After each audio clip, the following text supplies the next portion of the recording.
இயேசு கிறிஸ்துவில் மிகவும் அதிகமாக நேசிக்கப்படுகின்றவர்களே, மீண்டுமாக இந்த ஜூலை மாதம் 25ஆம் நாளாகிய வியாழக்கிழமையிலே உங்களை சந்திப்பதில் மிகுந்த மகிழ்ச்சி அடைகிறோம். இந்த காலை நேர இறை தியானத்தை நம்ம ஆரம்பிக்கலாம். நமது ஆரம்பம் பிதா, குமாரன், பரிசுத்த ஆவியின் திரியேக நாமத்தில் உள்ளது. ஆமென். கர்த்தரை நோக்கி ஜெபம் செய்வோம். மகா இரக்கமும் கிருபை நிறைந்த நல்ல ஆண்டவரே, எல் ராஜாதி ராஜாவே, கர்த்தாதி கர்த்தாவே, இந்த ஆசீர்வதிக்கப்பட்ட மனமகிழ்வான இறைவா காலை வேளைக்காக நன்றி செலுத்துகிறோம். கடந்து போன இரவு முழுவதும் கிருபையாய் எங்களை காத்து வழிநடத்தினீர். இந்த காலை நேரத்தில் ஜீவனோடு எழுப்பியிருக்கிறீர். இந்த நாளிலும் உம்முடைய இறை வார்த்தையை நீர் எங்களுக்கு தந்து ஆசீர்வாதமாக வழிநடத்தி வருகிறீர். தொடர்ந்து இந்த நாளிலும் உடைய இறை வார்த்தையை தாரும். பாடுகிற பாடல், ஏறெடுக்கின்ற ஜெபம் மன்றாட்டுகள் எல்லாம் உடைய சமூகத்தில் பெரியா இருக்கட்டும். அடியார்களை மறைத்து கொள்ளும். நீர் பேசு ராஜா, நாங்கள் கேட்கிறோம். இறை மைந்தன் இயேசுவின் மூலம் ஜபிக்கிறோம் நல்ல பிதாவே, ஆமேன்.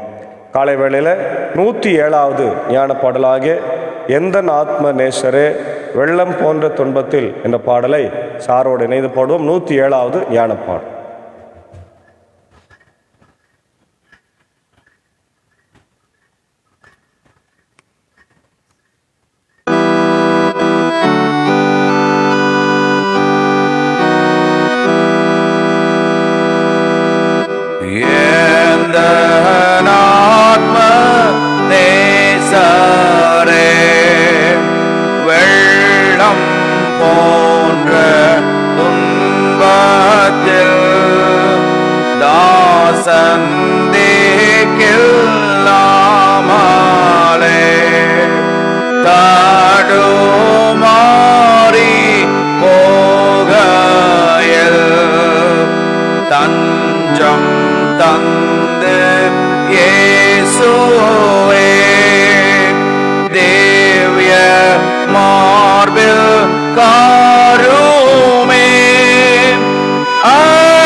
Araro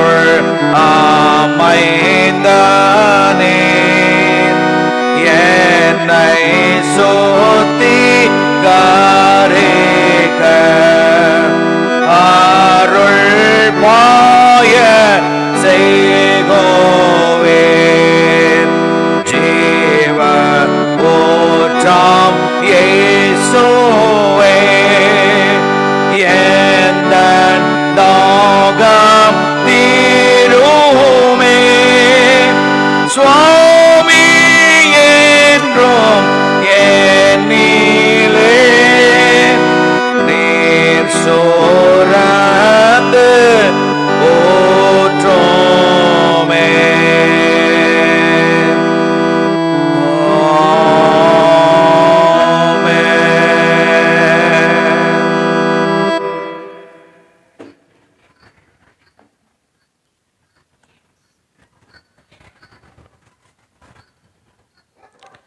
இயேசு கிறிஸ்துவில் மிகவும் அதிகமாக நேசிக்கப்படுகின்றவர்களே, மீண்டுமாக இந்த மகிழ்ச்சியான காலை வேளையிலே உங்கள் யாவரையும் இறை மைந்தன் இயேசுவின் திருப்பெயராலே அன்புடன் வாழ்த்தி வரவேற்கின்றோம்.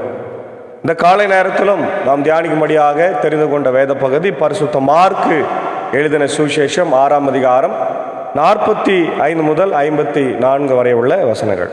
மார்க் 6:45 முதல் 54.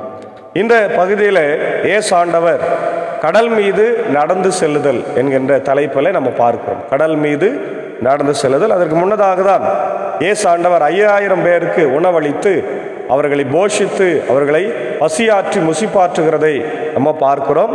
அப்போ இயேசுவை அந்த பகுதி மக்கள் கலிலேயர்கள், பொதுவாக கலிலேயர்கள் புரட்சியாளர், அரசுக்கும் மக்களுக்கும் விரோதமாக புரட்சி செய்கிறவர்கள்.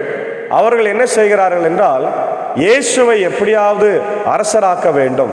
ஏனென்றால் அவரை அரசராக்கி விட்டால் நமக்கு உணவு ரொம்ப சுலபமாக கிடைச்சிரும், அதனால நம்ம உணவுக்கு உழைக்க வேண்டிய அவசியம் இல்லை அப்படின்னு சொல்லி அவரை எல்லாரும் சேர்ந்து அரசராக்க ஓடி வந்தார்கள். இயேசு இந்த உலகத்தில் எதற்காய் வந்தார் என்று நமக்கு தெரியும். பாவிகளை ரட்சிக்கவே கிறிஸ்தேசு உலகத்தில் வந்தார் என்று சொல்லப்படுகிறது. பாவிகளை ரட்சிக்கவே கிறிஸ்தேசு உலகத்தில் வந்தார்.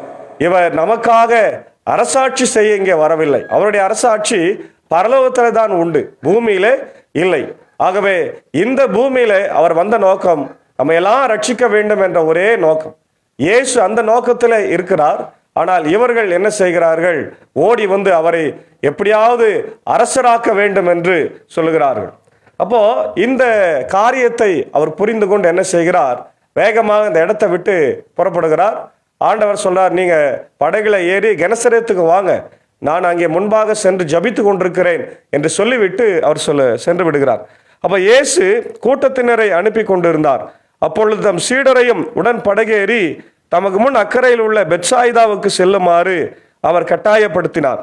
அவர் அவரிடமிருந்து விடை பெற்று கொண்டு இறைவனிடம் வேண்டுவதற்காக ஒரு மலைக்கு சென்றார். பாருங்க, இறைவனிடம் வேண்டுவதற்காக, ஜபிப்பதற்காக தான் அவர் போறார். எப்பவுமே இயேசு ஆண்டவர் பிதாவினிடத்தில் ஜபித்த பிறகுதான் அவர் ஆசீர்வாதமான காரியங்களை எல்லாமே செய்வார். அல்லேலூயா, பிரைஸ் தி லார்ட். ஜபமே ஜீவன், ஜபமே ஜெயம். ஜபம் இல்லாத வீடு கூரை இல்லாத வீடு, ஜபம் இல்லாத வீடு ஆசீர்வாதம் இல்லாத வீடு, ஜபம் இல்லாத வீடு உயர்வு இல்லாத வீடு என்பதை நாம் அறிந்திருக்கிறோம். அப்ப இயேசு ஆண்டவர் ஜபிக்கிறவராயிருந்தார். அதாவது இங்கிலீஷ்ல சொன்னா ஜீசஸ் பிரேஸ் இன் சாலிட்யூட். அதாவது இயேசு ஆண்டவர் தனிமையிலே ஜபிக்கிறார். ஆமென், அல்லேலூயா. அவர் தனிமையிலே ஜபிக்கிறவராக இருக்கின்றார். தனிமையிலே ஜபித்தால் பிதாவோடு நல்ல உறவு கொள்ளுவார். பிதாவுடைய உறவு இல்லாமல் அவரால் ஒன்றும் செய்ய முடியாது. அதனால பிதாவுடைய உறவோடு அவர் இருக்கிறார், பிதாவோடு உறவாடுகிறார், அவரிடத்துல ஜபித்து கொண்டிருக்கிறார். அதுதான் நீங்க பார்க்கிறோம். அப்போ ஜப வாழ்க்கை கிறிஸ்துவின் வாழ்க்கையில மிகவும் அவசியமானதாய் இருக்கிறதை நம்ம பார்க்கிறோம். அடுத்தது இங்க பார்க்கிற சீடர்கள் அந்த இரவு நேரம் ஆகிவிட்டதுனால எல்லாரும் மக்களை அனுப்பிட்டு போறதுக்கு ரொம்ப டைம் ஆயிடுச்சு. அவங்க அங்கிருந்து கிளம்புறாங்க. அப்போ போகும்போது படகுல அவங்க பொழுது சாய்ந்த பிறகு நடுக்கடலில் படகு இருந்தது. அவர்கள் தனியே கரையில் இருந்தார். ஏசுதாமி கரையிலே தனியா இருக்கிறாரு. அப்பொழுது எதிர்காற்று அடித்தது. எப்பவுமே படகு போகும்போது பாய் மரம் அது அழகா இருக்கும். இந்த பக்கம் அடிக்கும்போது பின்னாடி அடிக்கும்போது பாய் மரம் வேகமாக இழுத்து கொண்டு போகும். ஆனால் எதிர்காற்று அடித்தால் படகு போகாது, அது ஒரே இடத்துல தான் நிற்கும். எவ்வளவுதான் கஷ்டப்பட்டாலும் படகு போகாது. பாய் மரங்களை எல்லாம் டக்கு டக்குன்னு இறக்கிட்டு தான், அப்போதான் அது கொஞ்சம் போகிறதுக்கு வாய்ப்பு இருக்கு. ஆனால் இங்கே எதிர்காற்று பலமாக அடித்ததுனால படகு போகாமல் கடலிலே தத்தளித்து கொண்டிருக்கிறார்கள். ஒரு பக்கம் அவங்களுக்கு பயம், ஏற்கனவே புயல்ல சிக்கி கொண்டிருந்தாங்க இல்லையா, அப்போ இயேசு வந்து காத்தாரு அப்படின்னு சொல்லி அவங்களுக்கு தெரியும். ஆனாலும் இவையெல்லாம் பார்த்தாலும் கூட, இயேசு ஆண்டவருடைய அற்புதங்களை, அடையாளங்களை, அவருடைய போதனைகளை கேட்டாலும் கூட அவர்களுக்கு என்ன வரல, நம்பிக்கையே வராம இருந்தது இல்லையா. அப்பொழுது எதிர்காற்று அடித்தது. சீடர்கள் கண்டு தண்டு வலிக்க பெரிதும் வருந்ததை கண்ட அவர் கடல் மீது நடந்து அவர்களை நோக்கி வந்தார். அவர்களை கடந்து செல்ல விரும்பினார். அப்போது ஏறக்குறைய 4ஆம் காவல் வேளை என்று நம்ம பார்க்கின்றோம். அன்பானவர்களே, இயேசு ஆண்டவர் கடல் மேல நடப்பது ஒன்றும் நமக்கு புதியதும் அல்ல, அது ஒரு பெரிய விஷயமும் அல்ல. ஆமென். ஏனென்றால் அவர் கடலை படைத்து விரித்து அதை மாற்றுகிறவர். கடலை வெட்டாந்தரையாகவும் வெட்டாந்தரையை கடலாகவும் மாற்றுகிறவர் இல்லையா. ஆமென். செங்கடலை 2ஆய் பிளந்து இஸ்ரவேல் மக்களுக்கு வழிவிட்ட கடவுள் அவர். அவரால் இல்லாமல் இந்த உலகத்தில் ஒன்றும் செய்ய முடியாது. அப்போ தாம் மனுஷகுமாரன், தேவகுமாரன் என்பதை இந்த இடத்துல அவர் நிரூபிக்கிறதை நாம் பார்க்கிறோம். மார்க்கு சுவிசேஷம் இயேசுவை சன் ஆஃப் காட், தேவகுமாரன் என்று சொல்லுகிறார். தேவகுமாரன். அப்போ இயேசு ஆண்டவர் கடல் மேல நடந்து வந்து அந்த இடத்தை கடந்து செல்ல அவர் விரும்பினார். ஆனால் அங்க நடந்தது என்ன? அவர்கள் எல்லாரும் பயந்தார்கள். அப்போது 4ஆம் மணி வேலை, அதாவது 4ஆம் மணி வேலை என்ன, விடியல் காலை 3 மணிலிருந்து 6 மணிக்குள்ள. அப்போ அவர் கடல் மீது நடப்பதை கண்டு அது பேய் என்று எண்ணி அவர்கள் அலறினார்கள். பேய் என்று சொல்லி பயந்தாங்க. பார், இயேசுதான் என்று சொல்லி சீடர்களுக்கு தெரியல, அவிசுவாசத்தோடு இருக்கிறார்கள். பேய் என்று சொல்லி அழைனார்கள். பேய் என்று சொன்னால் எதிர்வினை இல்லையா. அப்போ நேர்வினை அல்ல, எதிர்வினை ஆற்ற தொடங்கினார்கள். பொதுவா ஆண்டவரை நம்ம பேயின்னு சொல்லக்கூடாது, அது வந்து கடவுளுக்கு விரோதமான தேவதூஷணமாய் மாறிவிடும். அப்ப இங்கே தேவதூஷணத்தை தான் இவங்க சொல்றாங்க.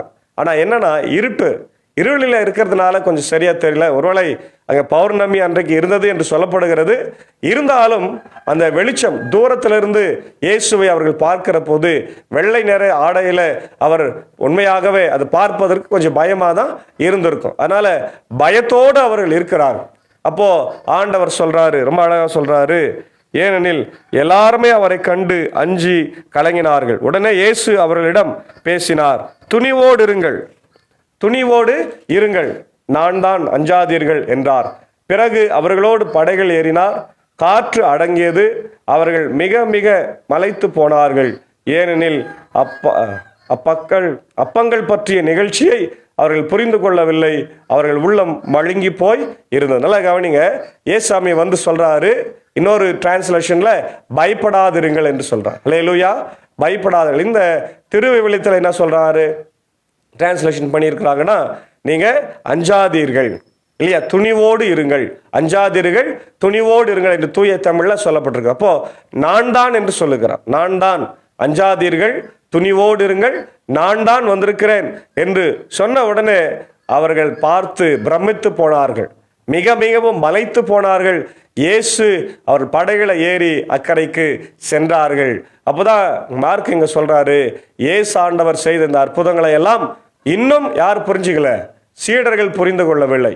அப்பங்களை சாப்பிட்ட அந்த சூழ்நிலையை கூட அவர் நினைத்து பார்க்காமல் மிகவும் வேதனையோடு அவங்க இருக்கிறாங்க. அப்போ என்னன்னா, இயேசுவை புரிந்து கொள்ளாத நண்பர்களாகவும் இயேசுவை புரிந்து கொள்ளாத சீடர்களாகவும் அவர் இருக்கிறார்கள்.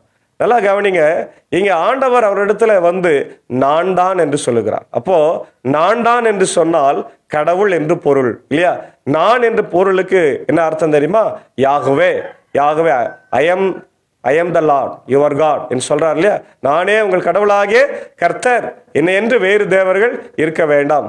யாத்ராக 3ஆம் அதிகாரம் 14ஆம் வசனத்துல சொல்றாரு, I am what I am, அல்லது I am who I am, நான் நானாகவே இருக்கிறேன், நான் இருக்கிறவராகவே இருக்கிறேன். ஆதியில எப்படி இருந்தனோ இப்பொழுதும் அப்படிதான் இருக்கிற, என்னை போய் நீ இஸ்ரவேல் மக்களுக்கு சொல்லு, எகிப்து மக்களுக்கு சொல்லுன்னு சொல்லி மோசே கிட்ட சொல்லி அனுப்புறார். அப்போ நான் என்ற வார்த்தை வந்து கடவுளுடைய பெயர், இட் இஸ் காட்ஸ் நேம். இப்போ நம்ம என்ன பயன்படுத்துகிறோம், நான் செஞ்சுட்டேன் அப்படின்னு பயன்படுத்துகிறோம் இல்லை வீட்டில எல்லாம், அதெல்லாம் பயன்படுத்தக்கூடாது. திருச்சபையில கூட நான் செஞ்சுட்டேன்னு சொல்லக்கூடாது, நாம் செய்திருக்கிறோம், நாம் ஒற்றுமையாக இணைந்து செய்திருக்கிறோம், அல்லது கடவுள் என்னை பயன்படுத்தி இருக்கிறார் அப்படின்னு தான் நம்ம சொல்லணும். நான் என்ற வார்த்தையை பயன்படுத்தும் போது ரொம்ப கேர்ஃபுல்லாக இருக்கணும். அது நமக்குரிய வார்த்தை அல்ல, கடவுளுக்குரிய வார்த்தை. ஏன்னா யோவான் சுவிசேஷத்தில் யோவான் நற்செய்தியாளர் அதை மிக அழகாய் கையாளுவார். என்னன்னாக்கா, நானே மொழிகள், 8 மொழிகளை ஆண்டவர் சொல்ற மாதிரி ஐ எம் சேயிங்ஸ் என்ற இங்கிலீஷ் வார்த்தை அங்கே பயன்படுத்தப்படுகிறது. ஐ எம் சேயிங்ஸ் இல்லையா? அப்போ என்ன சொல்றாரு? நானே ஜீவ அப்பம், நானே ஜீவ தண்ணீர், நானே உலகத்துக்கு ஒளியா இருக்கிறேன், நானே வாசலா இருக்கிறேன், நானே மெய்ப்பனா இருக்கிறேன் என்று சொல்றார். நானே திராட்சை செடியா இருக்கிறேன் என்று சொல்றார். அப்போ இந்த மாதிரி 8 காரியங்களை ஏசு ஆண்டவர் அங்கே சொல்றதாய் பார்ப்போம். இந்த நானே என்ற வார்த்தை ஆண்டவருக்கு யோவான் சொல்றாருன்னா என்ன அர்த்தம்? கடவுள் தான் அது என்று அர்த்தம். அப்போ கடவுள் தான் இயேசு ஆண்டவராக இருக்கிறார் என்று ஊர்ஜிதம் செய்கிறார். அப்போ அவங்க சொல்றார், நான் தான் வந்திருக்கிறேன், நீங்க ஏன் பயப்படுறீங்கன்னு சொல்லி பயப்படாதிருங்கள் என்ற ஒரு வார்த்தையை பயன்படுத்துகிறார். அஞ்சாதீர்கள் இல்லையா? துணிவோடு இருங்கள். 2 வார்த்தை, துணிவோடு இருங்கள், அஞ்சாதீர்கள் என்ற வார்த்தையை இங்க ஆண்டவர் பயன்படுத்தி நம்மை பலப்படுத்துகிறவராக இருக்கிறார். பிரியமானவர்களே, பொதுவா கடல் என்பதை நம்ம தியாலஜிக்கலா இறையலா என்ன குறிக்கிறோன்னா உலகம் என்பது, கடல் என்பது உலகம். இப்போ உலகத்துல நமக்கு என்ன உண்டு? உபத்திரவங்கள் உண்டு, பிரச்சனைகள் உண்டு, கஷ்டங்கள் உண்டு. ஆதி திருச்சபையில எப்பவுமே திருச்சபைக்கு என்ன கொடுத்தாங்க? துன்பங்களை, துயரங்களை, கஷ்டங்களை எல்லாம் மக்கள் கொடுத்தாங்க. குறிப்பா ஆளுகை செய்கிறவர்கள், அன்னைக்கு இருந்த ஆட்சியாளர்கள் எல்லாம் சபையில நிறைய பிரச்சனைகளை உண்டு பண்ணாங்க. சபையாரை அடித்தாங்க, கொலை செய்தார்கள், சிங்ககபில போட்டார்கள், குத்தி கொண்டார்கள். அப்போ திருச்சபையை ஆண்டவர் என்ன பண்ணார்? விட்டுட்டாரா? இல்லை, அவர் தம்முடைய மக்களை கொண்டு காப்பாற்றினார். அவரே காப்பாற்றினார். தன்னுடைய திருச்சபையை அவர் காப்பாற்றினார். ஏன்னா திருச்சபை என்பது அவருடைய துணைவியார், மனைவி இல்லையா? என்னுடைய மனவாட்டி என்று ஆண்டவர் சொல்லியிருக்கிறார். திருச்சபை என்பது ஆண்டவருடைய மனவாட்டி. அப்ப நம்மளை அவர் நேசிக்கிறவரா இருக்கிறார், நம்மோடு கூட உறவு கொள்ளுகிறவரா இருக்கிறார். திருச்சபையை காப்பாற்றாம விடவே மாட்டார். ஆமென். அதற்காக தான் அவர் ரத்தம் சிந்திருக்கிறார். இல்லை, எபேசியர் 5ஆம் அதிகாரத்தில் பார்க்கிறோம், நம்முடைய சபையை அவர் என்ன பண்ணியிருக்கிறாரு? கரைதரையற்ற மக்களாய் மீட்டு கொள்ளும்படியாக தன்னுடைய சரீரத்தினால நம்ம மீட்டு கொண்டிருக்கிறார். ரத்தத்தையும் நமக்கு சரீரத்தையும் அவர் தந்திருக்கிறார். நமக்காக கல்வாரி சிலுவையில அவர் மரித்திருக்கிறார் என்ற செய்தியை நம்ம அங்க புரிந்து கொள்ள முடிகிறது. ஆகவே அருமையான தேவனுடைய பிள்ளைகளே, இந்த கால வேளையில ஆண்டவர் நம்முடைய வாழ்க்கையில நம்ம கூடவே இருக்கிறார். நிறைய ஆபத்துக்கள் இந்த உலகத்துல இருக்கிறது. குறிப்பாக இயேசு ஆண்டவருடைய பிள்ளைகளாகிய நமக்கு ஏராளமான ஆபத்துகள் இருக்கிறது, பிரச்சனைகள் இருக்கிறது, துன்பங்கள் இருக்கிறது, துயரங்கள் இருக்கிறது இல்லையா? இந்த உலகம் நம்மளை நிறைய சிக்கலுக்கு ஆளாக்குகிறது. குறிப்பாக பாதுகாக்க வேண்டிய அரசாங்கமே நமக்கு விரோதமான காரியங்களை செய்கிறது. இன்னைக்கு இருக்கிற பாஸ்டர்ஸ் அடிக்கிறாங்க, இன்னைக்கு இருக்கிற மிஷினரிகளை அடிக்கிறாங்க, துன்புறுத்துறாங்க. இப்போ டேராடோன் அப்படின்ற ஒரு இடத்துல திருச்சபையை அடித்து நொறுக்கினதை நம்ம காணொளியில பார்க்கிறோம். இந்த மாதிரி நிறைய துன்பங்கள், துயரங்கள் திருச்சபைக்கு கொடுக்கப்படுகிறது. என்றாலும் ஆண்டவர் நம்மோடு கூட இருக்கிறார். அல்லேலூயா. அவர் சொல்றார், நான் தான், அஞ்சாதீர்கள், துணிவோடு இருங்கள், நான் உங்களோடு கூட இருக்கிறேன், உங்களை நான் விட்டு விலகுவதும் இல்லை, கைவிடுவதும் இல்லை, யுகம் முடியும் பரிதும் சகல நாட்களிலும் உங்களோடு கூட இருக்கிறேன் என்று சொன்ன ஆண்டவர் இன்றைக்கு நம்முடைய வாழ்க்கையில பெரியவராய் இருக்கிறார். அல்லேலூயா.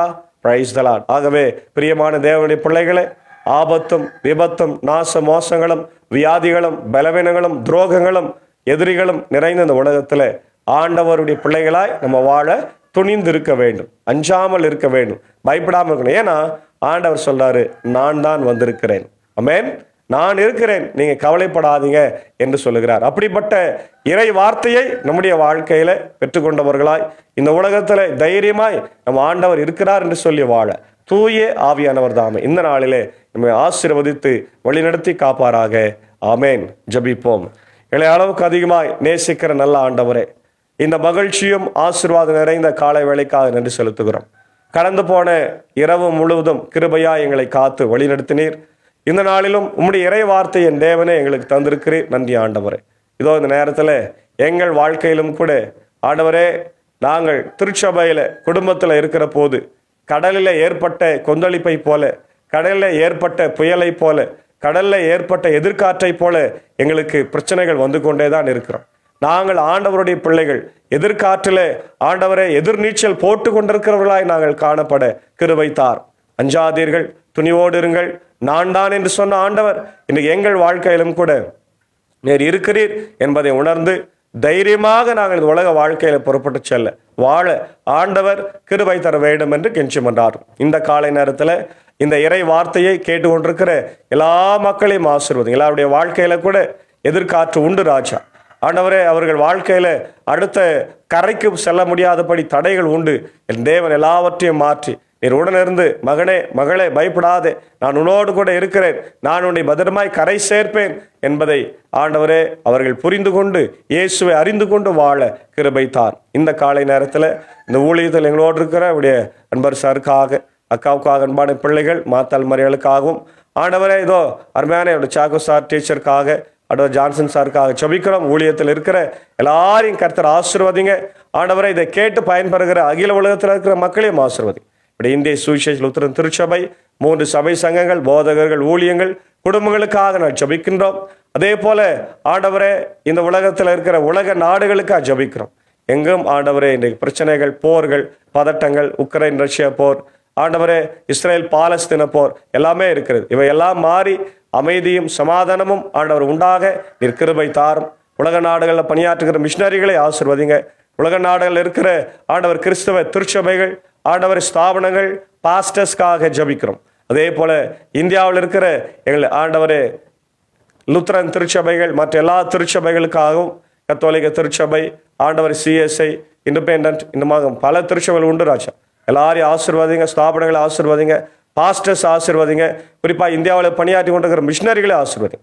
இப்படி தாய் திருச்சபையாகிய ஆண்டவர் இந்திய சுவிசேஷ லுத்தரன் திருச்சபை, 3 சபை சங்கங்கள், போதகர்கள், ஊழியங்களுக்காக, இப்படி ஸ்தாபனங்கள், பள்ளிக்கூடங்கள், சிறப்பு பள்ளிக்கூடங்கள், பெதஸ்தா மருத்துவமனை திறக்கப்பட வேண்டும் என்று நான் ஜெபிக்கின்றோம். காலை நேரத்தில் ஆண்டவரே என்னுடைய இந்திய சுவிசேஷ லுத்தரன் திருச்சபையினுடைய ஆண்டவர் பெருந்தலைவர் GT-க்காக, கம்ட்ரோலருக்காக, 3 சபை சங்கங்களுடைய பொறுப்பாளர்களுக்காக ஜெபிக்கிறோம்.